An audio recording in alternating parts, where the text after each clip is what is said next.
ആമയും മുയലിൻ്റെയും കാര്യം എടുക്കുകയാണെങ്കിൽ തന്നെ ഏറ്റവും പതുക്കെ ശ്വാസം എടുക്കുന്ന ഒരു ജീവിയാണ് ആമ.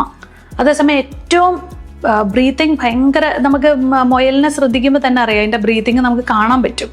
അപ്പോൾ മുയലിൻ്റെ ആയുസ് എത്രയുണ്ട്? പെട്ടെന്ന് തന്നെ ചത്തു അല്ലേ? അതേസമയം ആമ വർഷങ്ങളോളം ജീവിക്കും.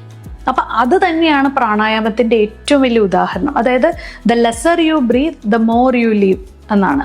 ഇപ്പൊ നമ്മൾ ഇരുന്ന് സംസാരിക്കുകയാണ്, ഇതിന്റെ ഉള്ളിലുള്ള ഒരു ബ്രീത്തിങ് എത്രയാണെന്ന് നമുക്കറിയില്ല. ആ സമയം ഞാനിപ്പോൾ നടു നിവർത്തിയിരുന്ന് വളരെ നന്നായിട്ട് ഇത് ചെയ്ത് ഇങ്ങനെ ശ്വാസം എടുക്കുമ്പോഴത്തേക്കും നമ്മൾ നന്നായിട്ട് ആ ലങ്സിലേക്ക് അത് ഫില്ല് ചെയ്യുവാണ്, മനസ്സിലായി? അപ്പോൾ ആ ഓരോ സെൽസും ഉന്മേഷമാവുകയാണ്, അതുകൂടാതെ ഓക്സിജൻ കിട്ടുവാണ്.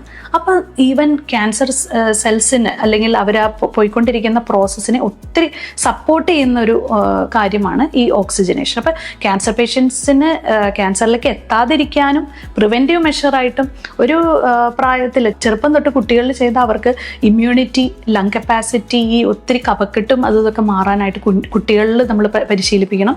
പ്രായമായവരിൽ അവർക്ക് ഉണ്ടായിക്കഴിഞ്ഞ ഡാമേജുകളെ അവർക്ക് നികത്താനായിട്ട് ഉപയോഗിക്കാൻ പറ്റും. നമ്മളുടെ പ്രായത്തിലുള്ളവർക്ക് സ്ട്രെസ്സ് കൺട്രോൾ ചെയ്യാനായിട്ട് വളരെ നല്ലതാണ്.